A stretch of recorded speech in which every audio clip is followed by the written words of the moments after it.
comprehensive study to determine holding of state election.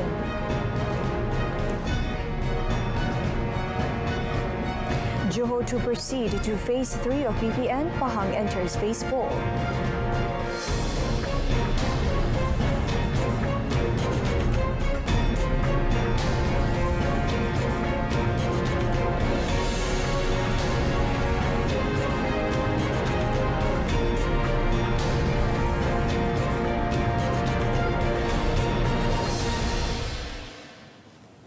Hello and good evening. You are watching News at 10 with me, Shuhaida Arifin. A comprehensive study will be conducted before deciding on whether to hold a state election following the dissolution of the 14th State Legislative Assembly of Melaka on Monday. Senior Defence Minister Datuk Seri Hishamuddin Tun Hussein said a decision will only be made once all security and risk aspects are looked into. Elaborating further, Datuk Seri Hishamuddin said the government will listen to views from the National Security Council (MKN), Election Commission (EC) and Ministry of Health (MOH).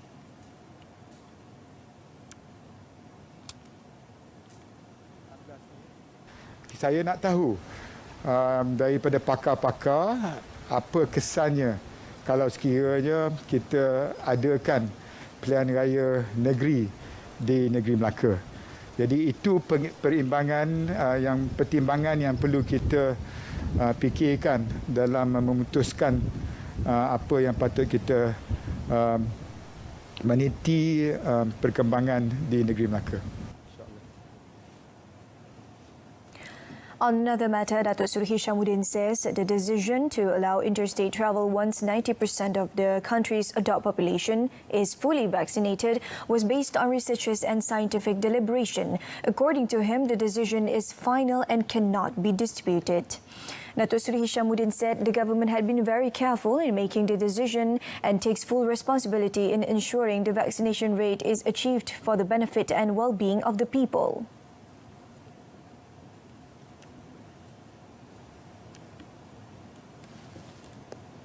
Dalam hal ini ialah reopening safely.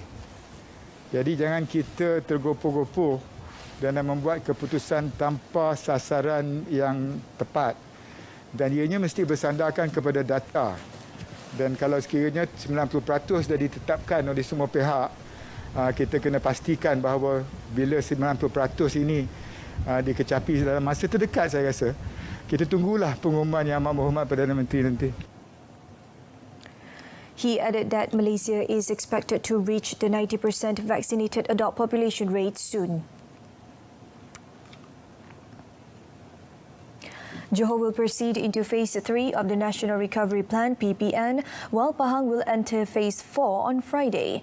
Datuk Seri Hishamuddin said the decision was agreed by the Special Committee on COVID-19 Pandemic Management, which met earlier today. In a statement today, he said this transition of phases is made in accordance with the guidelines of the PPN, following the risk assessments conducted by the Health Ministry and the National Security Council (MKN). Datuk Seri Hishamuddin added that the standard operating procedures for states entering Phase 3 and 4 are the same as before, and the latest updates will be reflected on the MKN website. He said the meeting also agreed to several relaxations of COVID-19 preventative measures, which will take effect on Saturday. This includes allowing wedding ceremonies at Hindu and Christian place of worship. The Senior Defence Minister also said that the National Unity Ministry will inform Hindu and Christian religious associations of the SOP that needed to be complied with. Health Minister Khairu Jamaluddin has called on those who wish to return to their hometown or balik kampung to do a COVID-19 self-test before making interstate travel. In fact, he said people living in high contact and mobility settings are encouraged to conduct regular COVID-19 testings. Khairu said in his Twitter update today There is only 1.6% left before Malaysia hits the 90% threshold for the government to open interstate travel. Based on the COVID Now portal, a total of 20,698,852, or 88.4% of the adult population in the country, have completed their COVID-19 vaccination as of yesterday, less than 2% short of the targeted 90%. In another tweet, Kari noted that as the country are moving towards treating the COVID-19 pandemic as endemic, it much now depends on personal responsibility and behaviour. Kari said authorities cannot police things anymore, such as set up roadblocks to see if someone has been fully vaccinated, adding that he believes Malaysians can rise to the challenge of curbing the spread of COVID-19.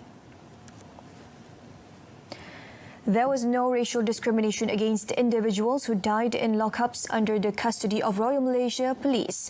Home Minister Datuk Seri Hamzah Zainuddin said the Home Ministry is now in the process of improving the management of PDRM lockups by appointing private clinics so that the health level of detainees is established before entering the lockup.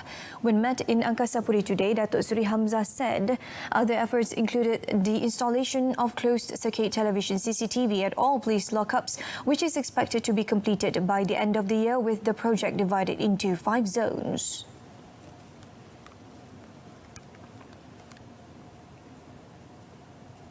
Jadi itu adalah dua kaedah yang saya rasa boleh memastikan kepercayaan bahawa apa yang berlaku itu sebenarnya bukan kerana salah laku polis, tetapi adalah kerana maklum sajalah kesihatan dan sebagainya. Kerana dari segi peratusannya amat kecil sekali, 0.02% daripada jumlah keseluruhan orang kena lokap.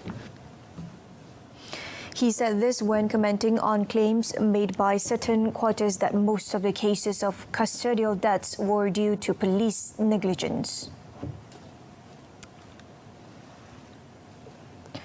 Foreign Minister Datuk Saifuddin Abdullah said the Asian Foreign Ministers meeting last Monday was informed that Myanmar was still not cooperating with the terms of the 5-point consensus agreed upon by ASEAN to resolve the crisis in the country. The minister said if there is still no progress on the part of the Myanmar authorities to implement the consensus, Malaysia is of the opinion that it would be difficult to invite the army chief currently in power in Naypyidaw to attend the ASEAN Summit from 26 to 28 October. Dalam mesyuarat Menteri-Menteri Luar ASEAN pada 4 hari bulan Oktober yang lepas, kita telah diberi taklimat oleh utusan khas bahawa Naypyidaw tidak memberikan kerjasama tentang konsensus 5 perkara. Kerana itu, saya telah memaklumkan kepada mesyuarat itu, sekiranya tidak ada kemajuan dalam pelaksanaan konsensus 5 perkara, Malaysia berpendapat adalah sukar untuk mengundang ketua tentera yang sedang berkuasa di Naypyidaw untuk menghadiri sidang kemuncak ASEAN pada 26 hingga 28 hari bulan Oktober. Namun proses ini masih juga proses melaksanakan konsensus 5 perkara masih diusahakan dengan izin with whatever that is humanly possible oleh utusan khas. In his response to a supplementary question from Wong Chen, PKR Subang, who wanted to know if Malaysia was willing to hold a dialogue with Naypyidaw, Datuk Saifuddin said Malaysia had always been the first country to facilitate constructive engagement even before Myanmar became a member of ASEAN. The 2022 budget will be tabled on 29th October, is set to become the catalyst towards the implementation of the 12 Malaysia Plan 12 MP. Minister in the Prime Minister's Department Economy, Datuk Seri Mustafa Muhammad, says the 12 MP aims to turn Malaysia into a high-income economy by 2025, eradicate abject poverty and increase the contribution of small businesses to the total economic output. Kerajaan komited untuk mengukuhkan kedudukan kewangan fiskal dalam jangka sederhana seperti yang digariskan dalam ke-12 dengan defisit sasaran berkurang kepada 3.5% menjelang 2025. Mesyuarat Integrasi Fiskal Negara yang dipengerusikan oleh Yang Perdana Menteri pada 30 September lalu telah meneliti berbagai langkah untuk mengukuhkan lagi kedudukan kewangan kerajaan.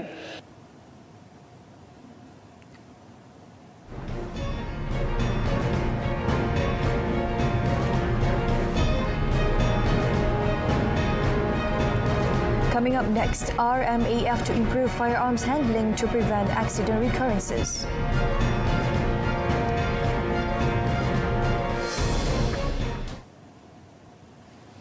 A bill to amend the federal constitution to be in line with the relevant provisions of the Malaysia Agreement 1963, MA63, is expected to be tabled in Parliament by end of this month.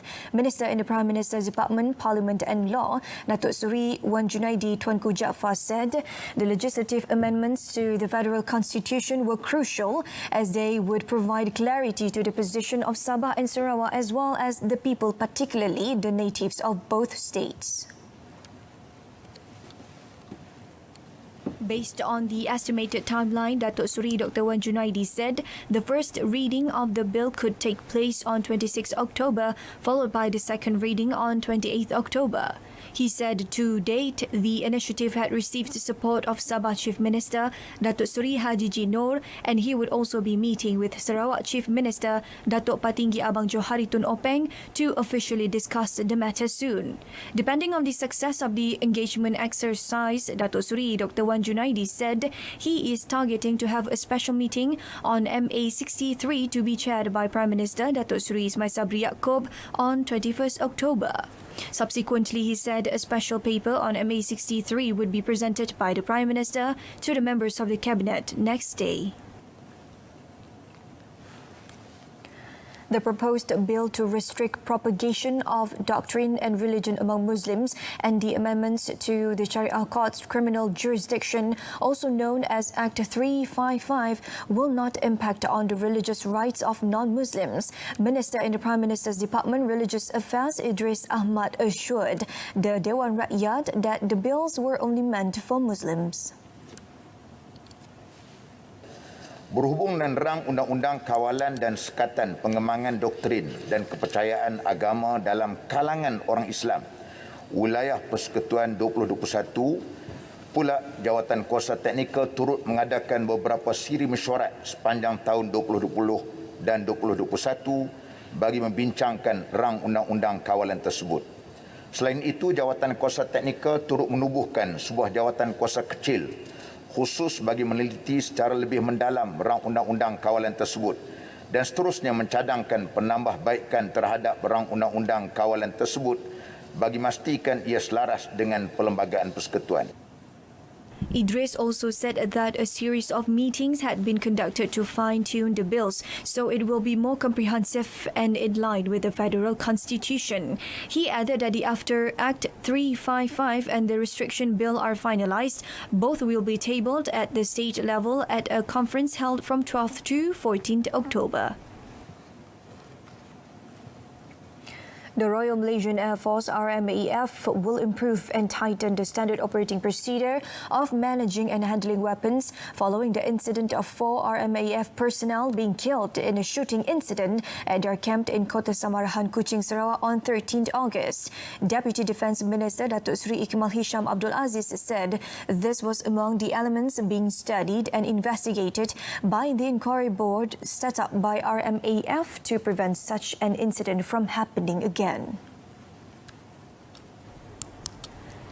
Datuk Seri Ikmal Hisham said the incident was an isolated case because during training in the managing and handling of weapons, these weapons could not be arbitrarily taken out or used. He said the shooting incident was unexpected and regrettable, adding that God willing, the RMAF Chief General Tan Sri Akbal Abdul Samad will disclose the investigation report by the board soon. The incident has definitely been traumatic for the RMAF personnel, especially at the camp and the families of those involved. Police busted an international drug smuggling and distribution syndicate with the arrest of 5 suspects aged between 21 and 71 in 6 separate raids in the Klang Valley and Negeri Sembilan between 24th and 28th September. They also managed to seize drugs worth 4.9 million ringgit and 3 vehicles worth 250,000 ringgit.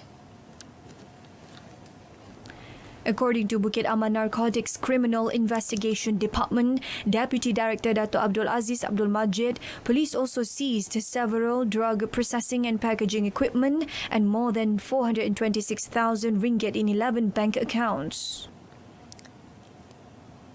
Kita dapati mereka ni telah menggunakan beberapa syarikat di Malaysia dan menghantar barang-barang ni menggunakan courier service, satu syarikat courier service di Singapura. Dan kita percaya juga mereka nak menghantar barang ni ke luar negara lah, luar Singapura. Police are still in the hunt for the mastermind behind the syndicate and other members still at large. The raids were conducted with the corporations of Singapore's Central Narcotics Bureau, CNB. A Temple Committee member was charged in the Seremban Sessions Court today with criminal breach of trust in connection with a statue of deity 3 years ago. However, Dato' M. Natarajan, 39, pleaded not guilty after the charge was read out to him before Judge Diana Madrazali. The accused, who is a member of the Sri Balantan Dayu Tabani Temple Committee at Rantau Negeri Sembilan, was charged with committing the breach of trust by not returning a statue of deity which he had been entrusted to send for repair, but instead handed over the one which resembled the original statue. He was alleged to have committed the offence at the temple in April and May 2018. The court allowed the accused bail of 20,000 ringgit with one surety and ordered him to surrender his passport until the case is completed. The court fixed 10th November for remention and submission of documents. Malaysian naturalised player Guilherme de Paula once again becomes the centre of attentions as the Harimau Malaya squad plays the Tier 1 friendly against Jordan in Amman tonight. Football Association of Malaysia FAM Deputy President Datuk Muhammad Yusof Mahadi said the Brazilian-born player needs to put on his best game after heavy criticism during the second round of 2022 World Cup 2023 Asian Cup qualifiers in the United Arab Emirates in June. Datuk Muhammad Yusof said De Paula must be mentally ready to shoulder the responsibility of leading the line and get as many goals as possible. De Paula, who is also striker for Johor Darul Takzim JDT, scored his first goal through a penalty shot against Vietnam in Dubai. Many felt that it was nothing to shout about.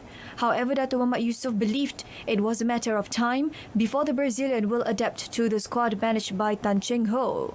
World number 154 Malaysia will face world number 93 Jordan at the King Abdullah II Stadium in Amman at 11 p.m. Malaysian time before facing world number 84 Uzbekistan at the Amman International Stadium on Saturday. There are still a number of shortcomings needed to be fixed as the national senior hockey team suffered a narrow 2-3 defeat to Ireland in their first test match against Ireland at the Lizanagar V Hockey Club early this morning. However, head coach Arul Selvaraj said this could be a valuable lesson for his squad to address their weaknesses. Arul explained that the most glaring weakness during the encounter was remaining in the team's side as well as not capitalizing on the opportunity to score goals in the corner shot set piece. Agak kecewa sedikit dengan result yang ending dengan 2-3 disebabkan kekecewaan disebabkan I think we had a very good control of the game. Dan juga lebih serta penetration kita mempunyai 5 corner berbanding dengan 1 pasukan Ireland. We had more scoring chances berbanding dengan pasukan Ireland. Tetapi let down was kita punya defensive circle. Let down kita dari segi kemahuan untuk defend bola dan strength untuk handle bola dalam circle kita. In addition to the implementation of the National Sports Day HSN 2021 in a hybrid manner, another major difference brought by the Youth and Sports Ministry will be the emphasis of family values. According to its Deputy Minister, Datuk Seri T. Lian Ke, this is in line with the introduction of the Malaysian family concept, rising together after breaking through challenges of the COVID-19 pandemic. Ingatkan dalam masa pandemik ini dan juga pada masa ini kita adalah di tahap yang paling rendah dari segi semangat disebabkan oleh pandemik COVID-19. Jadi sudah sampai masanya kita menganggap semua sebagai kawan, semua sebagai keluarga untuk menghadapi dan mengatasi masalah-masalah yang bersangkut kait dengan pandemik COVID-19. The National Sports Day will take place nationwide this Saturday. Various activities have been planned for the day, including the Mega Aerobic Challenge, KBS Fit and Active, KBS Virtual Run, KBS Fitness Challenge, KBS My Fit at Home and KBS Freestyle Challenge. In a related development, Datuk Seri T. Lian Ke also uttered words of encouragement to the young national squad who will begin the Thomas Cup and Uber Cup campaign this weekend. He said it is not unlikely that the national shuttlers will create another surprise as they did in the recent Sudirman Cup. Jadi saya ingin menyarankan ataupun memberi semangat pada pasukan kita dalam Piala Thomas dan Uber supaya kita cuba pecah Piala Sudirman dengan masuk ke final.